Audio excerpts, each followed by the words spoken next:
ইসলাম সৰ্বজন লাভবান কৰেন সমস্ত নামঘোষা শাস্ত্ৰভাগী ৩৬৬ নম্বৰ পুটত খুব সুন্দৰকৈ মহাপুৰুষ মাধৱ পুৰুষে গীতাৰ যে আধ্যাত্মিক দৰ্শন বা কৃষ্ণ আৰু অৰ্জুনৰ মাজত মিলনৰ যে আধ্যাত্মিক কথোপকথন, সেই কথোপকথন দুটামান পদত খুব সুন্দৰকৈ উল্লেখ কৰি কৈছে, অসম মূৰ্খভাৱে যিটোজনে উত্তম পুৰুষ মুখ মানে তাকে সৰ্বেবেত্তা বুলিও পক্ষী অৰ্জুন, যিটো সমস্তকে পৰিহৰি কায় বাক্য মনে যত্ন কৰি ভজয় আমাকৰ পুৰুষক সিটো নিপুণ।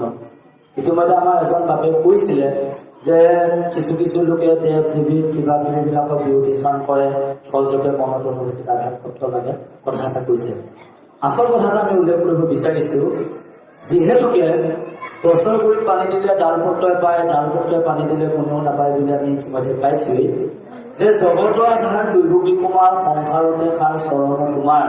এতিয়া আমি মূল বস্তুটো হৈছে কি, যে বেদৰ যিমান বিলাক দৰ্শন নাথাকক কিয়, বেদৰ যিটো মূল তত্ত্ব, বেদে সকলোকে শ্ৰেষ্ঠ বুলি কৈছে। তন্ত্ৰ মন্ত্ৰ যাগ যজ্ঞ হোম তীৰ্থ ব্ৰত স্নান দান ইত্যাদি ইত্যাদি। এতিয়া বেদ বিলাকে কাক শ্ৰেষ্ঠ বুলি কৈছে? বেদে যেনিবা কৈছে যে আমুক কৰা আমুক কৰা তামুক কৰা, কিন্তু আপুনি মই আমি বেদৰ মতে আমি চলি আছো, ঠিক আছে, কিন্তু বেদ বিলাকনো কাক স্তুতি কৰি আছে বা বেদ বিলাকেনো কাৰ ওচৰত ভক্তি কৰে? এতিয়া তেতিয়াহ'লে আপোনালোকে সকলোৱে জানে বেদৰ স্তুতি যে চাৰিওখন বেদে মানে কাৰ ওচৰত স্তুতি কৰিছে, যে দৈৱকী নন্দন দিও মুঠ পৰে নাই কিয় পৰম ফাটুকি সংসাৰত, চৰণে ধৰিব আমি চৰণে শৰণ লৈও ধৰিও দিছে ভিতৰৰ সংকট।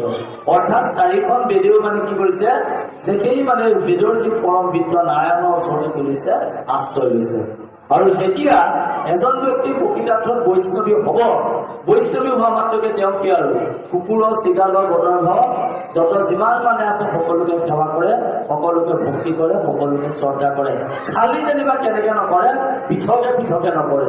কাৰণ সমস্ত ভূততে ব্যাপী আছো মই হৰি, সমস্তকে মানিবা তুমি বিষ্ণু বুদ্ধি কৰি। যিসকলে প্ৰকৃতাৰ্থত বৈষ্ণৱী মাৰ্গ হয়, তেওঁলোকে কেতিয়াও কোনো ধৰণৰ মানে দেৱ দেৱী কিবা কিবিবিলাকক কেতিয়াও বিৰুদ্ধাচৰণ নকৰে। বা বিৰুদ্ধাচৰণৰ ভাৱটো এইটোৱে যে অন্য দেৱী দেৱ নকৰিবা সেৱ, ইহে নপঢ়িবে তাৰ মূৰ্তিকো নাচাইবা, প্ৰসাদো নাখাইবা, ভক্তি হৈ বুলি বিচাৰ। আপুনি যেনিবা এতিয়া চশমাযোৰ যেতিয়া পিন্ধি থাকে, চশমাযোৰ পিন্ধোতে আপুনি স্পষ্টকে দেখিলে, ফটফটীয়াকৈ দেখিলে, বাকীবিলাকে চশমাযোৰ পিন্ধা নাই, বাকীবিলাকে দেখা নাই, তেনেস্থলত আপুনি কিন্তু দেখুৱাই দিয়া, তেওঁলোকক বুজাই দিয়াটো কিন্তু এটা কি আছে, নিয়ম এটা আছে। কিয়নো জ্যেষ্ঠজনে বা অভিজ্ঞজনে যদি দেখুৱাই নিদিয়ে, তেনেস্থলত অনভিজ্ঞবিলাকে কেনেকৈ কি কৰিব? শংকৰদেৱ মাধৱদেৱৰ সময়ত এই স্বতন্ত্ৰটো ইমান প্ৰচাৰ হোৱা নাছিলে, আধ্যাত্মিক দৰ্শনটো ইমান প্ৰচাৰ হোৱা নাছিলে। শংকৰদেৱ মাধৱদেৱৰ যিটো জ্ঞান চক্ষু বুজিছিলে, প্ৰথমতেতো মাধৱদেৱৰ জ্ঞান চক্ষুৱে নাছিলে, তেতিয়াও তেওঁ সেই আগম শাস্ত্ৰকে বা তেওঁ মানে সেই মানে কৰ্মকাণ্ডী মাৰ্গকে তেওঁ শ্ৰেষ্ঠ বুলি ভাবি আছিলে, পূজা পাতলক যাগ যজ্ঞকে শ্ৰেষ্ঠ বুলি ভাবিছিলে। কিন্তু যেতিয়া সৎসং পালে, কাৰ সৎসং পাইছিলে? মাধৱ পুৰুষে শংকৰদেৱ গুৰুজনৰ সৎসং পালে। আৰু সৎসংগৰ পিছতে কিন্তু তেওঁ জীৱনত যি অভিজ্ঞতা লাভ কৰিলে, সেই জীৱনৰ অভিজ্ঞতা তেওঁ জীৱনৰ বাস্তৱ যিটো দিশ, সেই দিশটো যাতে বাকীবিলাকেও যাতে হৃদয়ংগম কৰিব পাৰে, অনুভৱ কৰিব পাৰে, তাৰ বাবে তেওঁলোকে নিজেও আচৰণ কৰি দেখুৱালে আৰু পৰৱৰ্তী প্ৰজন্মৰ কাৰণেও সেই একে দৰ্শনে আমাক দি থৈ গ'ল। তন্ত্ৰ মন্ত্ৰ যাগ যজ্ঞ হোম তীৰ্থ ব্ৰত কৰি আগতে মানুহে ইমান টকা, ইমান ধন, ইমান সময় ব্যয় কৰি ঈশ্বৰৰ নামত আনকি মানুহ বলি দিলে, নৰ বলি দিলে, কত যে কি কৰিলে তাৰো কোনো কিবা শিক্ষা নাই। কিন্তু তাৰ পৰিৱৰ্তে শংকৰদেৱ মাধৱদেৱ দুজনা গুৰুৱে নৱবৈষ্ণৱ ধৰ্মটো প্ৰকাশ আৰু প্ৰচাৰ কৰি যাগ যজ্ঞ কৰি টকা পইচা খৰচ কৰি যিটো তৃপ্তি পায়, আপোনাক একোৱে নালাগে, অকল দুটা কথা, ঠাই মুখে বোলা ৰাম, হৃদয় ধৰা ৰূপ, এতেকে মুকুতি পাইবা কবিৰ স্বৰূপ। এতিয়া মূল এই যিটো স্বৰূপ, এই স্বৰূপটোকে মানে কি কৰিছে, গীতা স্বয়ং শ্ৰীকৃষ্ণই অৰ্জুনৰ আগত কৈ গৈছে, কি বুলি কৈ গৈছে, যে যিটো সমস্তকে পৰিহৰি, সমস্তকে পৰিত্যাগ কৰিলে, কাক পৰিত্যাগ কৰিলে? ব্ৰহ্মা হওক, লক্ষী হওক, ইন্দ্ৰ হওক, বায়ু হওক, বৰুণ হওক, পত্নী, পুত্ৰ, ভাইজা, ইষ্ট মিত্ৰ, সকলোকে পৰিত্যাগ কৰিলে। পৰিত্যাগ কৰা আৰু বিৰুদ্ধাচৰণ কৰাৰ মাজত কিন্তু পাৰ্থক্য আছে। এই যে পৰিত্যাগ কৰে আৰু বিৰুদ্ধাচৰণ কৰে, পৰিত্যাগ মানে কি? তেওঁৰ মানে সেইটো ইচ্ছা নাই, আৰু বিৰুদ্ধাচৰণ কৰা মানে কি? তেওঁৰ প্ৰতি কিবা এটা বিৰোধ আছে। যিহেতুকে বৈষ্ণৱীবিলাকে সকলোকে ঈশ্বৰ স্বৰূপ দেখে, যিহেতুকে বৈষ্ণৱী মাৰ্গবিলাকে বা প্ৰকৃত অৰ্থত ভকতবিলাকে সকলোকে কি দেখে? সমান দেখে। সেইকাৰণে তেওঁলোকে আৰু বিৰোধাচৰণ কৰাৰ কথা কোনো কি নাহে? প্ৰশ্ন নাহে।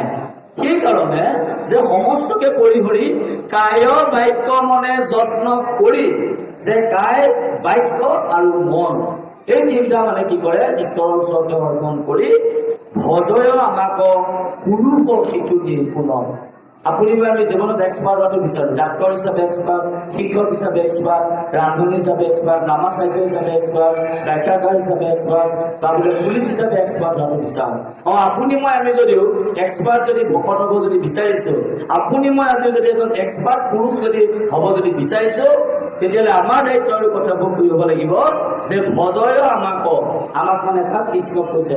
কৃষ্ণই কৈছে যে যিজনে মোক মানে একাগ্ৰ চিত্তে কায় বাক্য মানে বুজিব, সেইজনে হৈছে যে তাৰ সবে ধন্য, তাৰ সবে পূজ্য, তাৰ সেই পূজিত জন, কলি যোগে হৰি আনকো বুলাই আপুনি কৰে কীৰ্তন। মাধৱদেৱ কিন্তু ইমান সৰু সুৰা ভকত নাছিল, মাধৱদেৱ কিন্তু ইমান সৰু সুৰা পণ্ডিত নাছিল। আপোনালোকে বিশ্লেষণ কৰিলে পাব যে আদি সত্য যুগৰ পৰা যিমানবিলাক তাৰ কি তৰ্ক যে কৰে, কাজিয়া যে কৰে, তৰ্ক আৰু কাজিয়াৰ মাজত পাৰ্থক্যতা আছে। কাজিয়া মানে কি? যি টি কথা কৈ দিব পাৰে, কিন্তু তৰ্ক মানে কি? একদম পুৰা যুক্তিযুক্ত। যুদ্ধ মানে কি? অস্ত্ৰ শস্ত্ৰ। শংকৰদেৱ আৰু মাধৱদেৱে যি তৰ্ক যুদ্ধ কৰিলে, এফালে আগম, এফালে নিগম, এফালে ফগুনি, এফালে নিগুনি, এফালে বৈষ্ণৱী মাৰ্গ, এফালে শাক্ত মাৰ্গ, এফালে হৈছে বৈষ্ণৱী ধাৰণা আৰু আনফালে হৈছে শাক্তপন্থী ধাৰণা। আৰু এই দুটা ধাৰণাৰ মাজত আমি ইতিমধ্যে গম পালো, ভাগৱতীয় সিদ্ধান্ত দিলে, মহাপুৰুষ মাধৱদেৱেও শেষত পৰাজয় বৰণ কৰিলে। মূল দৰ্শনটো হৈছে কি? এক দেৱ, এক কেৱ, এক বিনে নাই শিকিব। আৰু সেই কথাটো প্ৰতিপন্ন কৰিবলৈ গৈ যদি কাৰোবাক যদি বিৰুদ্ধাচৰণ হিচাপেও যদি কৰিব যদি লাগে, তাত কিন্তু কোনো ধৰণৰ কি নাথাকে? দুখ নাথাকে। কাৰণ আপুনি MA পাছ কৰি বা মই MA পাছ কৰাৰ পিছত যিটো কথা জ্ঞান পালো, কোনোবাই এজনে মেট্ৰিক পাছ কৰাই নাই, আৰু মেট্ৰিক পাছ নকৰাজনক আপুনি বুজাই ক'ব লাগিব, তেতিয়াহে সেইজনে ভালকে বুজিব। আৰু যদি ভালকে যদি বুজি নাপায়, কাৰাকে ক'ব লাগিব। ল'ৰাটো বা ছোৱালীজনক নেওতা এখন মুখস্থ কৰিবলৈ ক'লে মুখস্থ কৰি নানে, কিন্তু যেতিয়া পোচাক যেতিয়া দিয়া হয়, তেতিয়া কিন্তু সি মুখস্থ কৰিবলৈ বাধ্য। সেইকাৰণে ৰাম বুলি ফুৰা বাহু আচাৰি, কপট মুখক কিন্তু পেলোৱা উঠাৰি। আপোনাৰ মোৰ ভয় আছে, অজ্ঞান, আমি নাজানো ঈশ্বৰনো কেইটা, ঈশ্বৰ এটাই নে দেৱ দেৱীবিলাকৰ মাজতো ঈশ্বৰ আছে নে? আমাৰ ভ্ৰান্ত ধাৰণা কিছুমান আছে। কিন্তু যিজনে প্ৰকৃত সত্যটো জানে, যিজনে প্ৰকৃত স্বৰূপটো অনুভৱ কৰে, তেওঁ যেতিয়া বুজাই পাব, তেওঁ যেতিয়া আদৰ্শৰ মাজেৰে উপস্থাপন যেতিয়া কৰিব, বাকীবিলাকে বুজিব।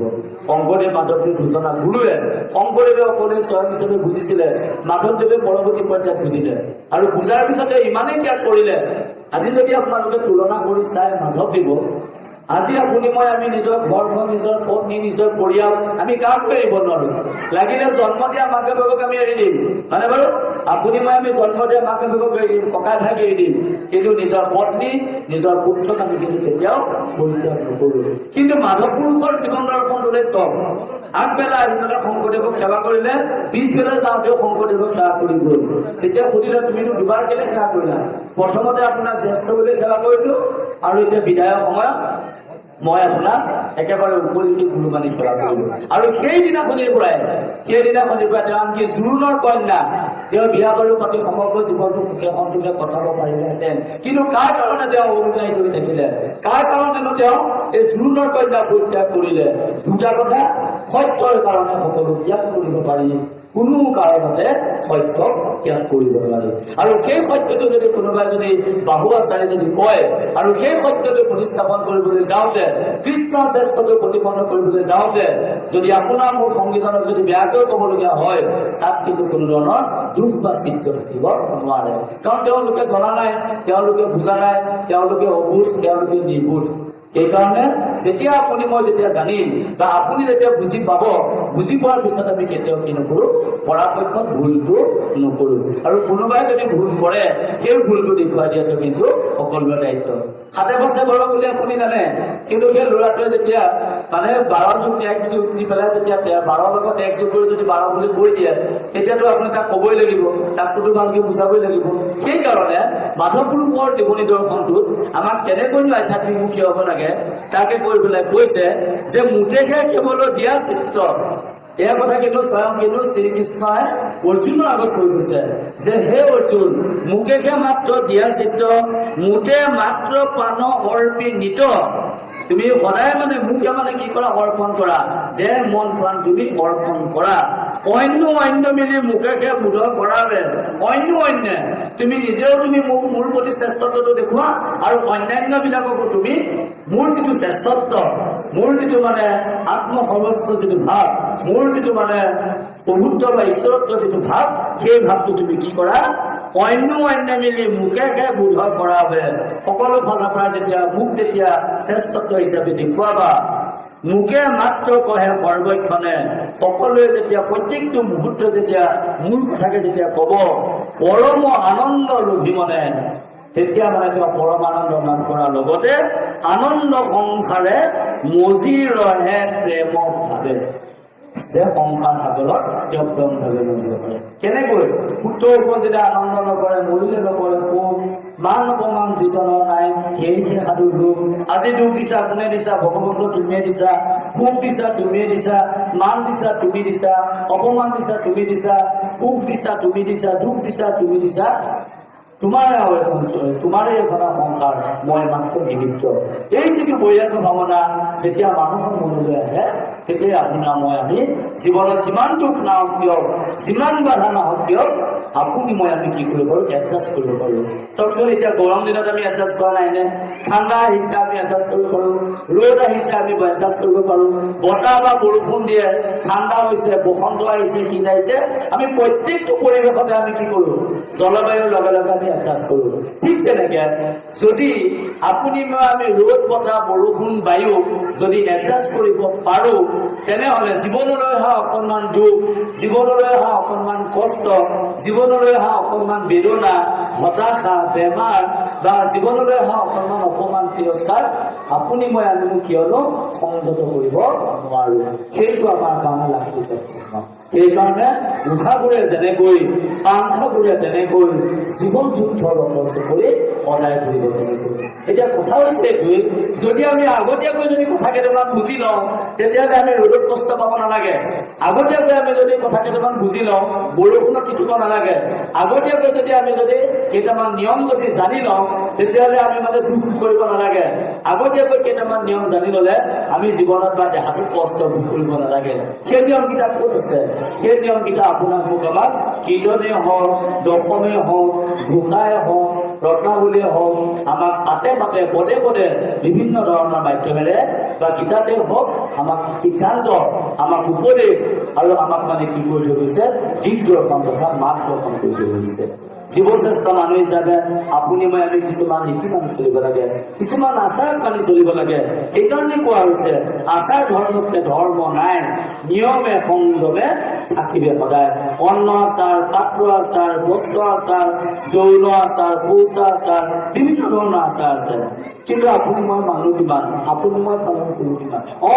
আপোনাৰ মোৰ মাজতে যদি কোনোবাই যদি পালন কৰে, তেওঁলোকৰ জীৱনত টকা পইচা নাথাককেই লাগিলে, কিন্তু মনত সদায় সুখ, মনত সদায় শান্তি। কাৰোবাৰ লাখ টকা কোটি টকা থক, কিন্তু এই আচাৰ ধৰ্ম বা এই সদাচাৰ বা এই গুৰু আদৰ্শ আপুনি নজনাৰ কাৰণে, নুবুজাৰ কাৰণে লাখ টকা কোটি টকা থাকিলেও মনত আমাৰ সুখ বা শান্তি নাই। কিয় কি সমস্যাই সেৱাটো ধৰিব বিচাৰিছে, সময় হৈ আহিছে।